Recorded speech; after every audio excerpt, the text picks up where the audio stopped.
Senhoras e senhores, muito boa noite. Chegamos para o telejornal, os destaques do dia.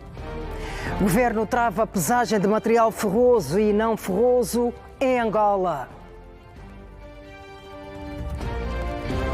CFL debate-se com destruição do muro de vedação, furto de cantoneiras e roubo de arames. Coenda chega a mais de 37 mil famílias no Kwanza Sul. Estados Unidos da América reafirmam a anexação da Groenlândia. Bem-vindo ao telejornal.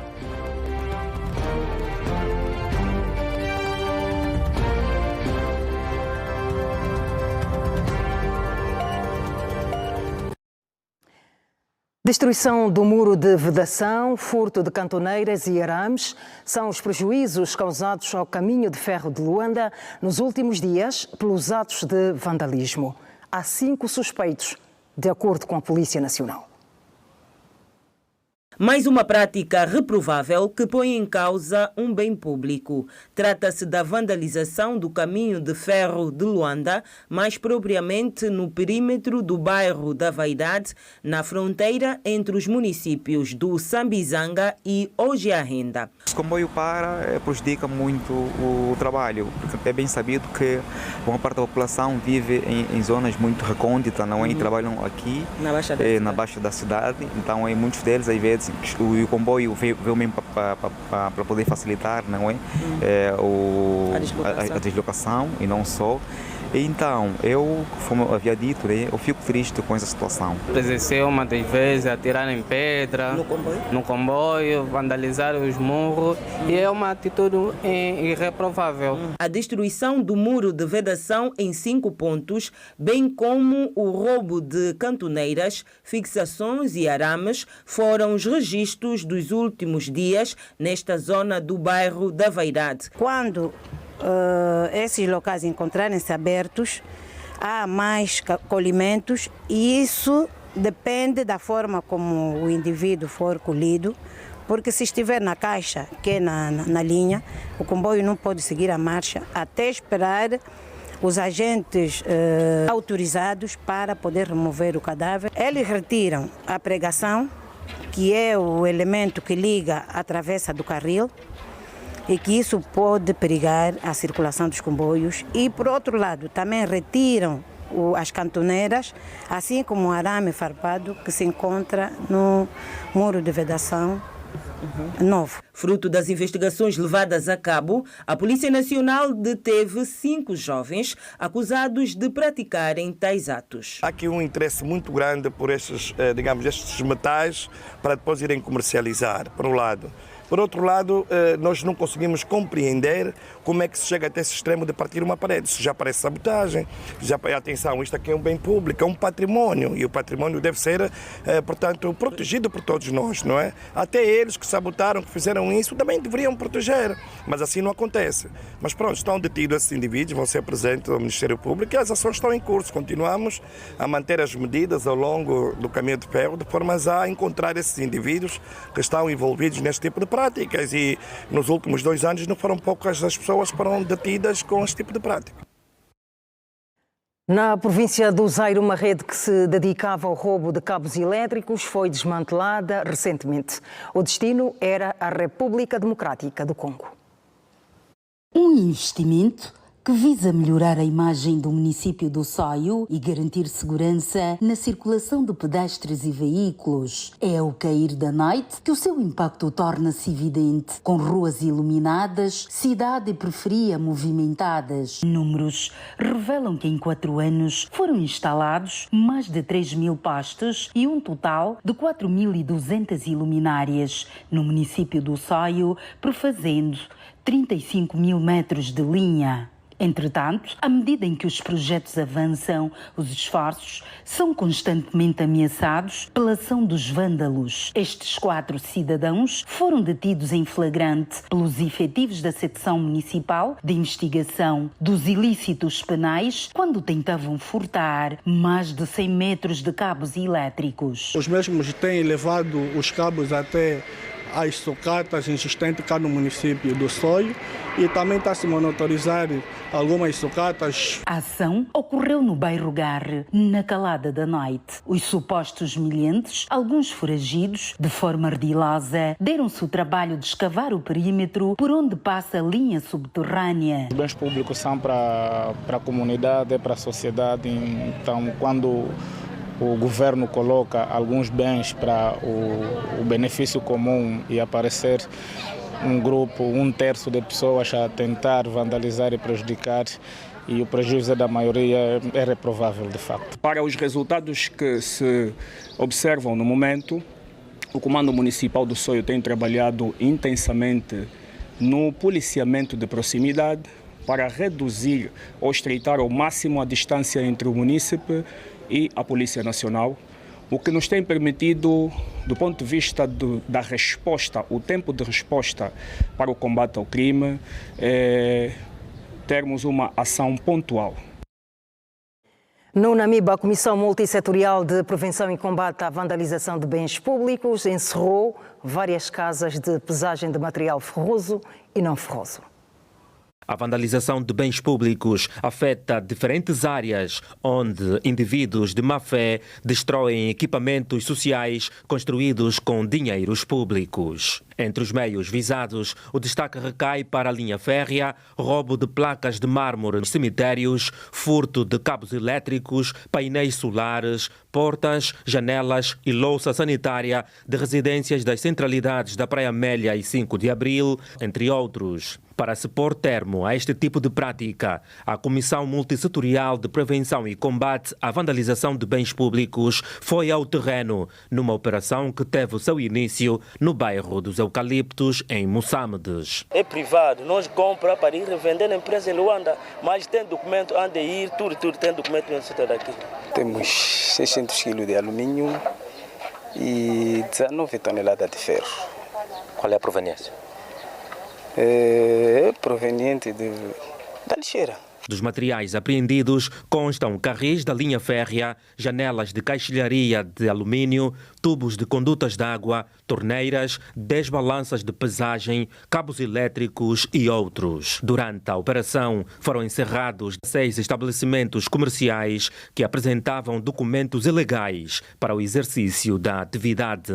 Materiais que nós identificamos como sendo alguns fruto dos atos de vandalismo de que tem sido alvo as nossas infraestruturas, nomeadamente tubos para a distribuição de água da rede domiciliar, algum material elétrico, portas ou vãos em alumínio, entre outros. Portanto, foram encerradas 6 estabelecimentos que apresentavam documentação não elegível para o exercício dessa atividade. Considerando que a atividade de prestação de serviço de pesagem de material de metal ferroso e não ferroso carece de regulamentação específica que defina o seu modelo de organização e funcionamento em constância com as boas práticas comerciais, o Ministério da Indústria e Comércio tomou algumas medidas que vamos acompanhar a seguir. Artigo 1º. O presente diploma estabelece a interdição e consequente revogação de todas as licenças, independentemente da entidade licenciadora da atividade de pesagem de metal ferroso e não ferroso, bem como define medidas de fiscalização destinadas a prevenir práticas ilícitas e proteger bens públicos. Artigo 2º. O presente decreto executivo aplica-se exclusivamente a pessoas singulares ou coletivas que exerçam a título principal, acessório ou ocasional a atividade de prestação de serviços de pesagem de metal ferroso e não ferroso, independentemente da sua origem. Número 2. Para efeitos do número anterior, consideram-se abrangidos, designadamente, casas de pesagem, sucateiros, intermediários, interpostos ligados ao negócio de pesagem de metal ferroso e não ferroso, operadores de balanças ou básculas de sucata para fins comerciais, pontos de recolha, quintais, armazéns, parques, estaleiros comerciais e demais espaços não permitidos pela legislação comercial aplicável. Excluem-se do âmbito de aplicação do presente diploma as unidades industriais legalmente licenciadas, designadamente as siderúrgicas, metalúrgicas e demais indústrias transformadoras que utilizem metal ferroso e não ferroso como matéria-prima ou insumo produtivo no âmbito do respectivo processo industrial. Número 2. A exclusão prevista no número anterior abrange todas as operações internas de recepção de metal, ferroso e não ferroso, pesagem, armazenamento, manuseamento e transformação realizadas durante o processo produtivo industrial.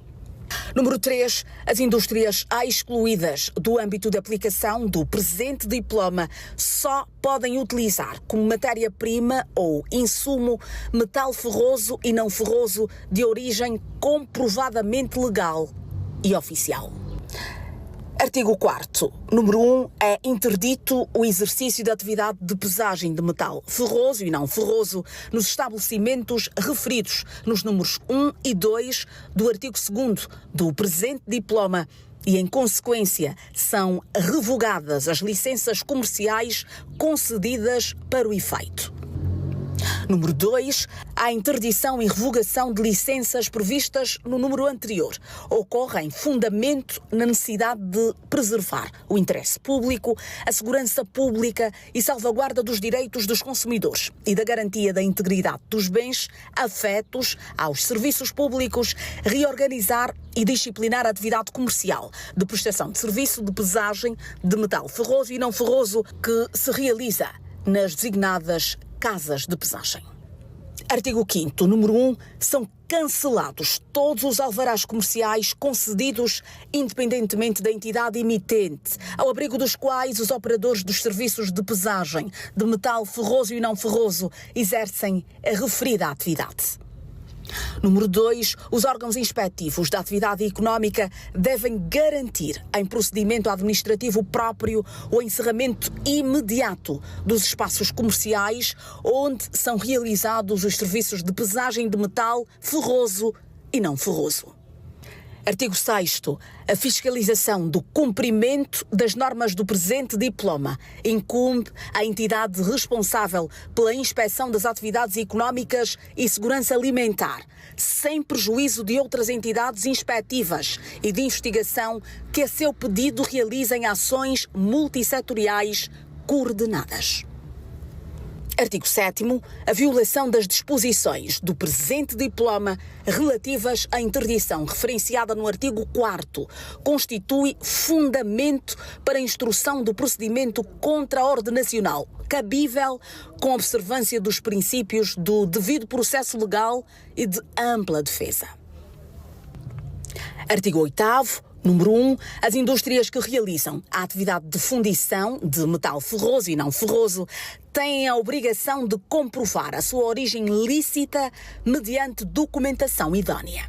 Número 2. Para efeitos do disposto no número anterior, presume-se proveniente de conduta de vandalização de bens públicos o metal ferroso ou não ferroso, cuja origem não seja devidamente comprovada pelo respectivo detentor. Número 3.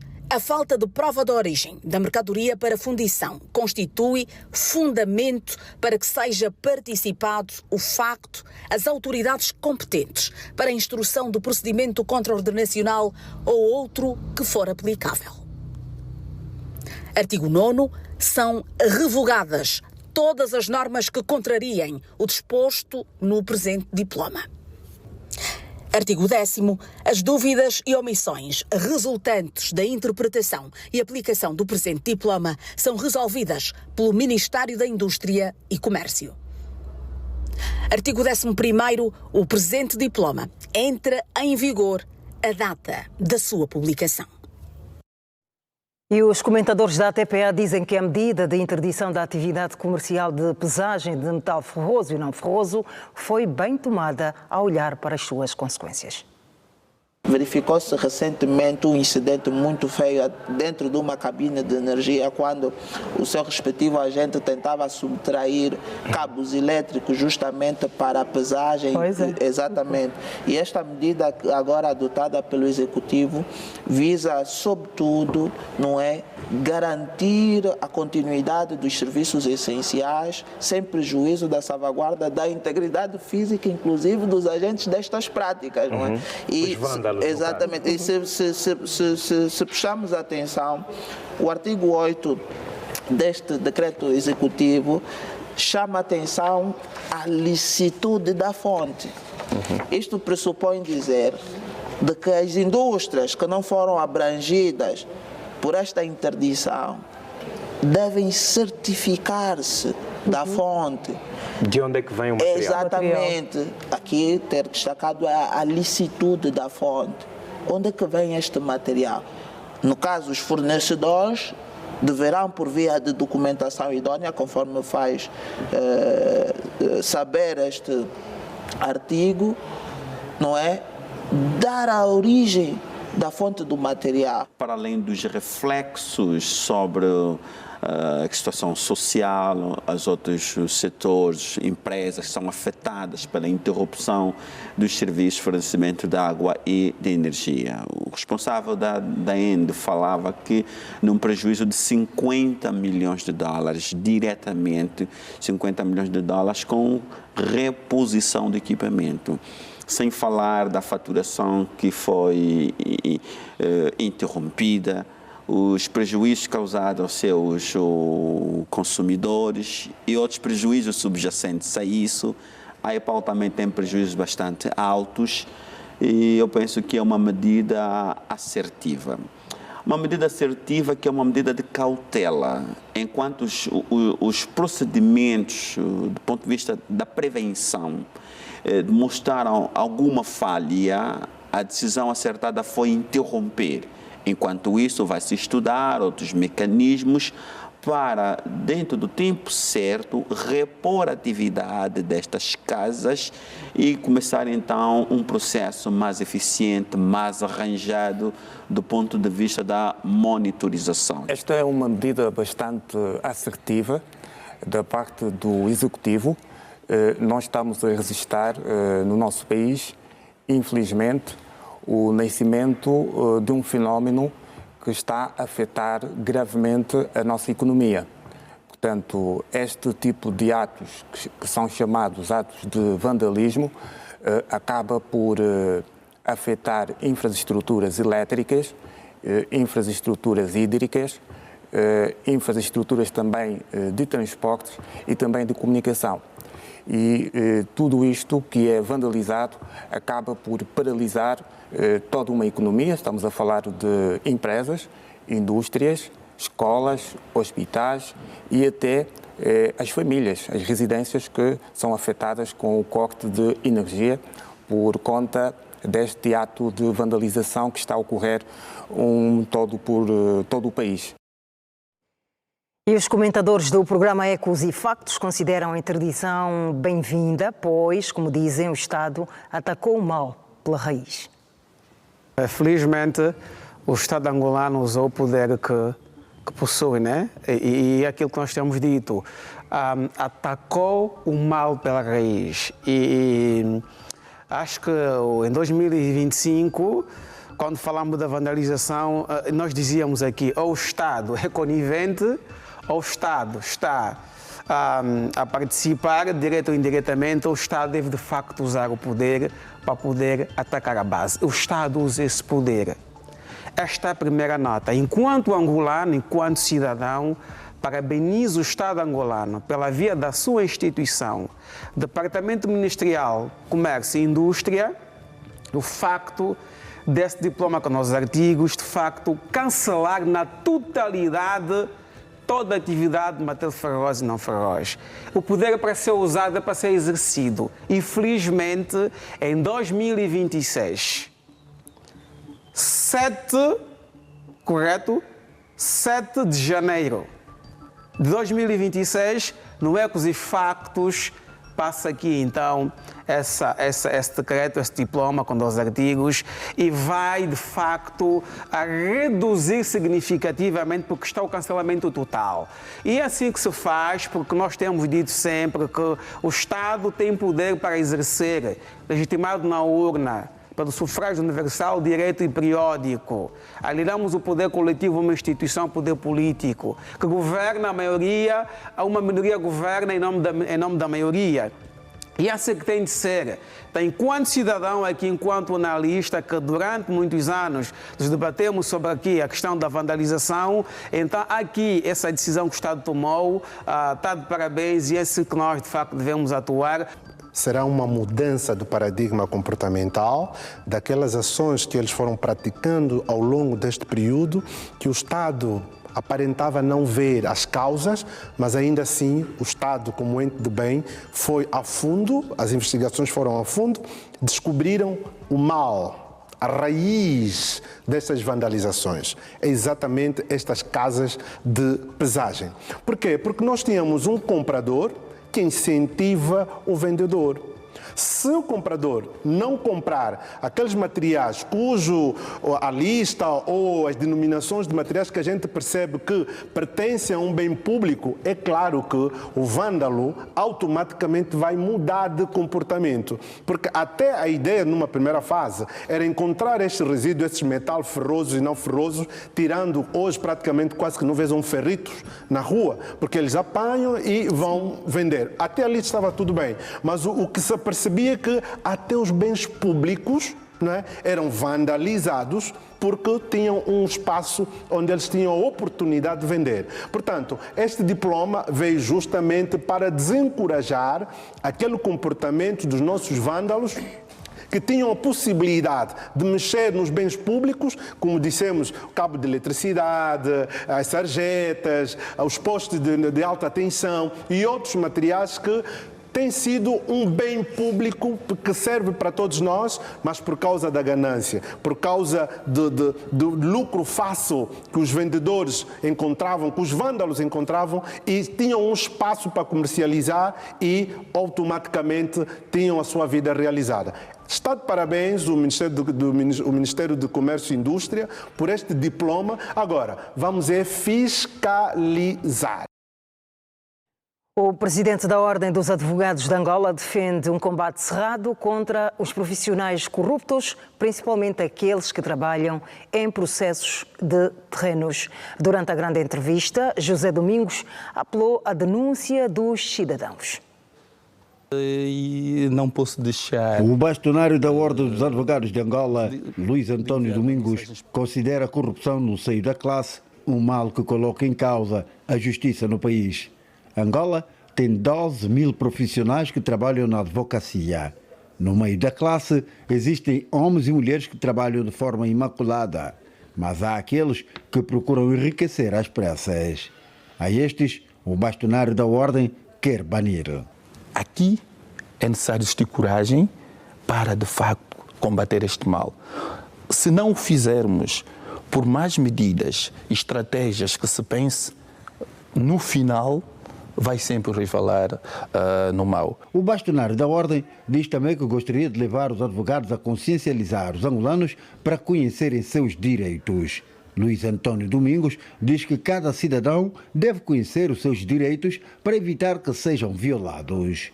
A falta de dinheiro impede a implementação da ideia de ir até as aldeias no meio rural explicar o que são direitos humanos. Nós temos, de facto, um trabalho de sensibilização nacional que temos de fazer. E como Ordem manifesto aqui absoluta abertura, nós somos 12 mil. O Estado tem este ativo que pode usar para melhorar, entrar nas comunas, entrar em toda a parte de Angola, a sensibilizar as comunidades, dar a conhecer os direitos, não é? Defendê-los.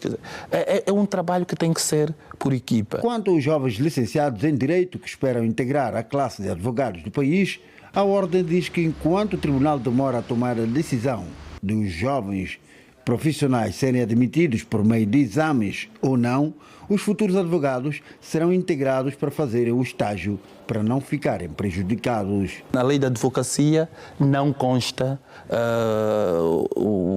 este exame de admissão. Consta no regulamento da Ordem dos Advogados. E há uma tese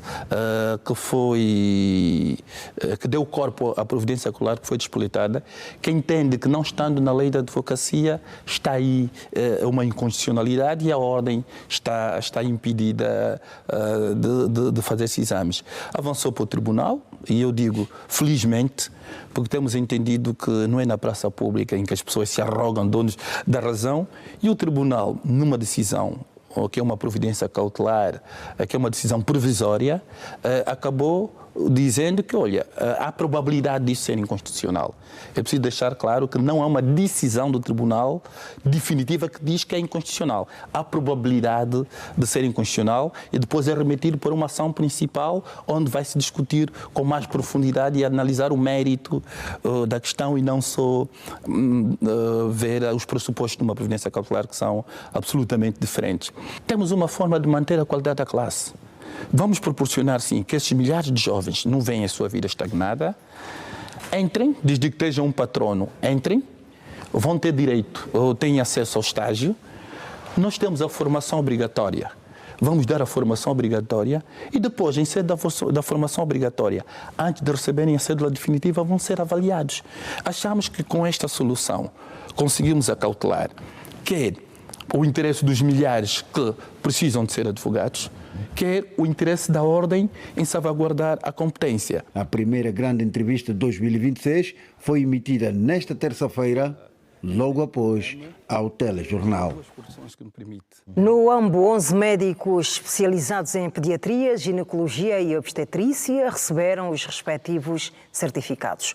Os profissionais formados no âmbito do programa coordenado pelo Ministério de Tutela serão colocados nas várias unidades de saúde da província. Este ano começa bem para o setor de saúde no Huambo. A província ganhou novos médicos formados em diversas especialidades. Queremos reduzir a taxa de mortalidade materna, especialmente da minha área, e neonatal também. Os 11 médicos formados durante 4 anos pelo Hospital Geral do Huambo, no âmbito do Programa de Formação de Quadros em diversas áreas, coordenado pelo Ministério da Saúde, mostram-se prontos para o novo desafio. Tiramos este ano 3 médicos ginecologistas, vamos voltar a tirar em março, abril, 6 médicos ginecologistas para a província do Huambo. Então é um ganho que a província continua a ter. O próximo passo é fazer uma subespecialidade também num dos ramos da ginecologia e obstetrícia. Também vamos ajudar a evitar principalmente as mortes maternas e mortes neonatais aqui em Angola, em especial no Hospital Municipal da Cala, onde eu estou inserida. Representa um grande ganho para a nossa população, na perspectiva de irmos oferecendo cada vez mais uma assistência diferenciada, e isso com um real impacto em termos da assistência à nossa população e reduzindo consideravelmente a referenciação para os níveis subsequentes. A cerimônia de entrega de certificados aos graduados foi testemunhada pelo governador Pereira Alfredo. Este investimento em capital humano é, sem sombra de dúvidas, a base para o sistema de saúde cada vez mais forte, mais resiliente, mais eficaz e mais próximo das necessidades reais das nossas populações. Não podemos deixar de reconhecer o papel fundamental e a visão estratégica de Sua Excelência João Manuel Gonçalves Lourenço, Presidente da República de Angola, que tem dedicado permanentes esforços na melhoria contínua do sistema de saúde, com particular atenção na formação dos profissionais, mas também na construção de equipamentos sanitários que hoje conferem ao nosso país uma certa dignidade nos cuidados primários de saúde. Momento de intervalo no telejornal. Voltamos em 6 minutos. Volte connosco.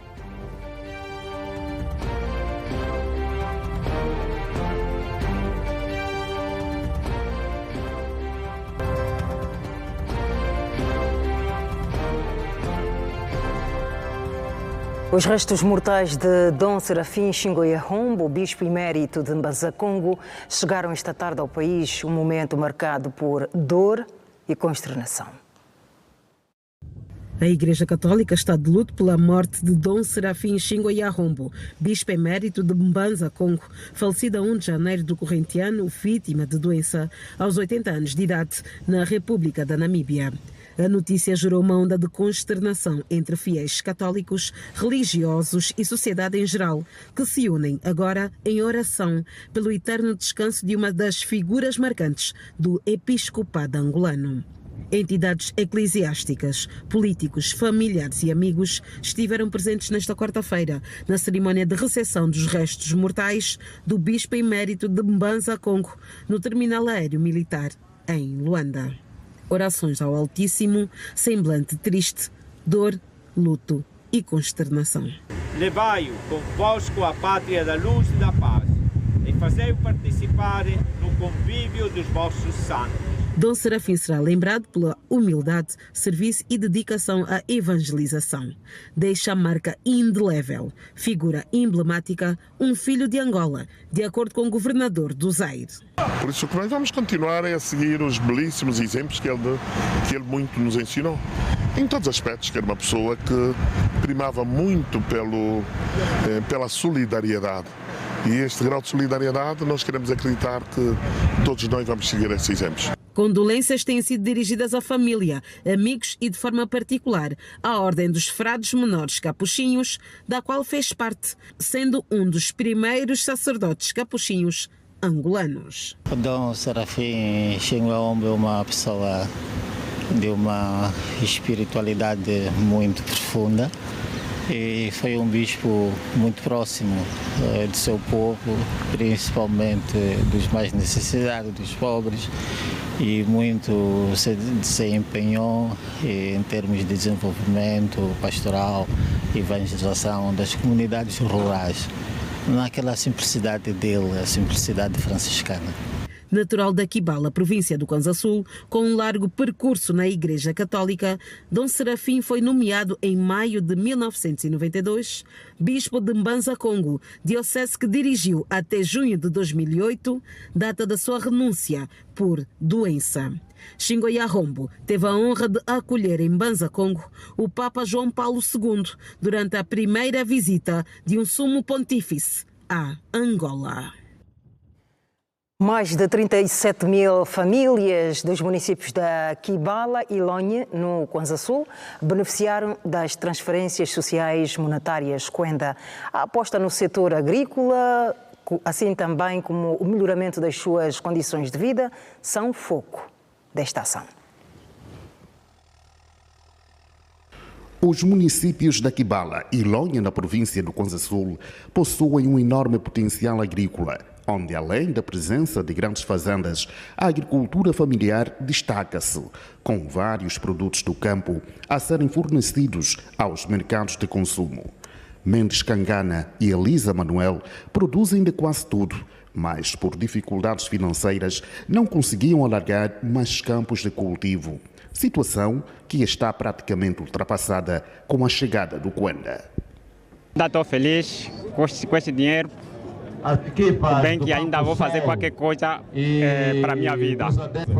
Primeiro, meter o produto no campo para que mesmo meus filhos também fiquem felizes. Vamos resolver, vamos meter na lavra e também no lado da saúde, no lado da alimentação. É muita coisa que fizeram por nós.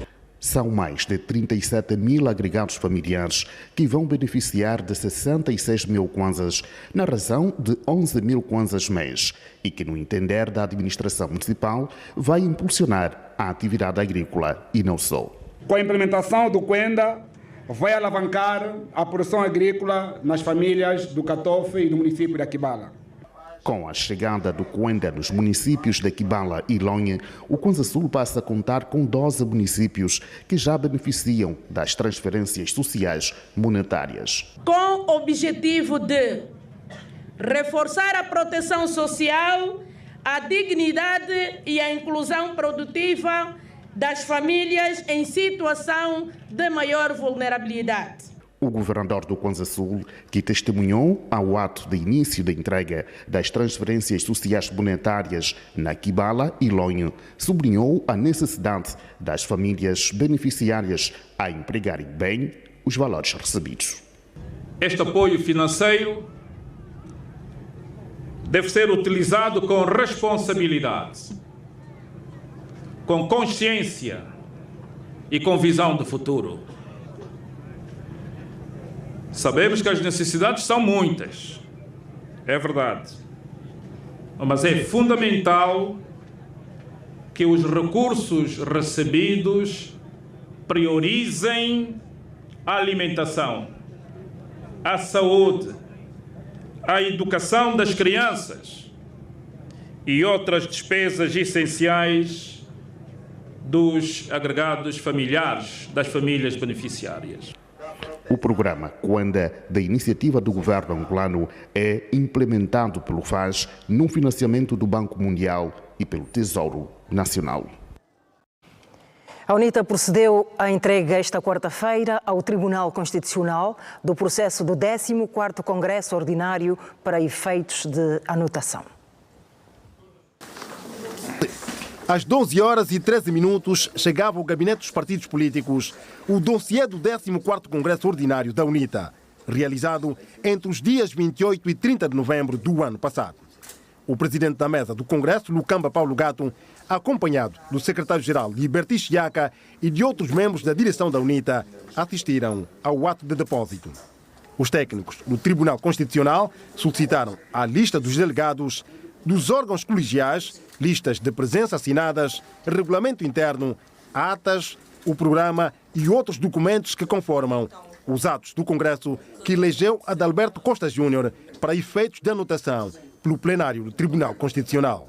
Do nosso lado é tudo devidamente recepcionada a documentação vinda do Congresso do Partido UNITA. O Tribunal vai trabalhar sobre a matéria. Posteriormente vamos informar o partido sobre a anotação ou se tiver algum suplemento sobre os documentos. E do nosso lado é tudo. É um ato importante porque, de um lado, demonstra o respeito à legalidade, ao Estado de Direito, e do outro lado abre-se a perspectiva para que o partido possa, no quadro da lei, exercer as suas funções, as suas atividades, as suas atribuições, de um modo completamente legal. Passados 38 dias dos 45 previstos na lei dos partidos políticos, Lukamba Paulo Gato disse ser os passos da democracia angolana que fortificam o cenário político. Envia uma mensagem forte de que estamos aqui para cumprir com a Constituição e a lei, de um lado. Do outro lado, abrimos assim perspectiva para que o jogo político se possa fazer à luz da lei e da Constituição. Depois da entrega, em 15 dias, o Tribunal Constitucional vai notificar a UNITA sobre eventuais insuficiências ou anotação do Congresso. O tempo em Angola. Dalila Prata, boa noite. Boa noite, Kieta. Está tudo bem? Tudo ótimo. Bem disposta? Sempre. Haverá chuva ou nem por isso? Há uma diminuição considerável na intensidade da chuva, um pouco por todo o país. Continuamos com chuva no leste, o sul praticamente sem chuva para as próximas horas. Luanda vai continuar seca? Céu parcialmente nublado. A previsão para Luanda. Vamos lá ver. Vamos ver sim a previsão. Fornecida todos os dias pelo INAMET, já sabe que é válida até às 18 horas da manhã. Começamos com a umidade relativa do ar, que continua alta em quase todo o país, com percentagens que vão de 50% a 100%. Vamos olhar agora para a primeira região, norte e parte do leste, Luanda, Cachito e Catete, tal como ontem, sem chuva, com céu parcialmente nublado. As restantes cidades dividem-se em chuva fraca, chuvisco e chuva fraca a moderada. Catete com 34 graus, é a cidade com a temperatura máxima mais alta do nosso país para as próximas horas. Na segunda região, centro e parte do leste, Temos aqui, tirando Cazombo, que tem chuva fraca a moderada, restantes cidades com chuva fraca para as próximas horas. Cuito e Huambo, com 15 graus, juntam-se à cidade do Lubango, no sul de Angola, com igual número, e tem as temperaturas mínimas mais baixas do nosso país para as próximas horas. Estamos a olhar agora para o sul de Angola, Lubango com chuva fraca, as restantes cidades sem chuva, com céu parcialmente nublado. É a previsão para amanhã. Vamos olhar com atenção para o tempo em Luanda. A temperatura no momento é de 26 graus. Como já dissemos aqui, não há previsão de chuva para Luanda amanhã. Céu parcialmente nublado. Já as máximas também aqui uma ligeira descida aqui. Amanhã 29, sexta 28 e no sábado volta a subir. Menos mal. Boa noite, porque amanhã o dever nos vai chamar certamente. Mais uma vez. Estaremos aqui. Boa noite. Boa noite, obrigada. Com a Dalila Prata partimos para mais um intervalo no Telejornal. Não saia daí. Até já.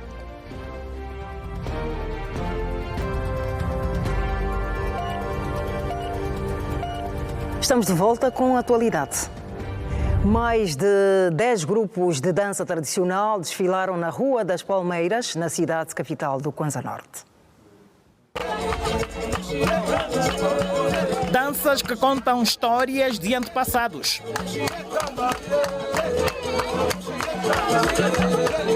Esta é a caçanda, dança típica do município de Ambaca.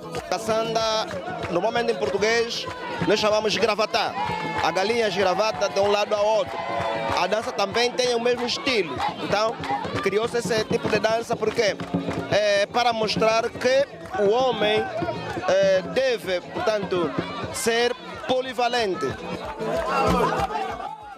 Do município de Bolongongo veio a Cabokele, uma dança tipicamente utilizada nas cerimônias de circuncisão, alembamento e outros eventos tradicionais realizados nas comunidades para agradecer a presença de chuva. A cultura do município de Bolongongo são vários. Nós temos Cabokele, o debungo, aquelas coisas tradicionais de circuncisar fora do bairro. O grupo carnavalesco Chat Cachinde, em Dalatando, trouxe a Kazukuta, transmitindo histórias e valores de um povo. Bom, a cultura é a nossa identidade nacional. É festa, é alegria, é cor, dança e o ritmo da batucada. Na Rua das Palmeiras, cada município apresentou a sua verdadeira identidade cultural através de danças, momentos de valorização cultural e fortalecimento da inclusão tradicional. Significa unidade, significa sentido de harmonia, significa paz e significa, sobretudo, interesse no desenvolvimento da nossa cultura nacional.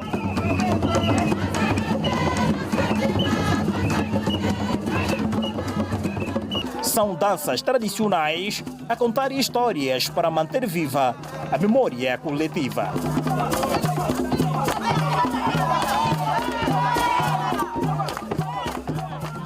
As autoridades tradicionais desempenham um papel preponderante para a preservação dos valores culturais. Foi um encontro com as autoridades tradicionais locais, um encontro que nos pareceu suficientemente esclarecedor. Vamos ter um encontro com as entidades religiosas que também fazem parte da cultura e depois, no outro dia, então vamos ter um espetáculo grande, um espetáculo com mais de 30 músicos em palco e com a participação de alguns artistas locais também. A província do Kwanza Norte acolhe nesta quinta-feira o ato central em saudação ao Dia da Cultura Nacional. Página internacional a fechar esta edição do Telejornal. Gratos pela audiência. Boa noite. É sempre um prazer.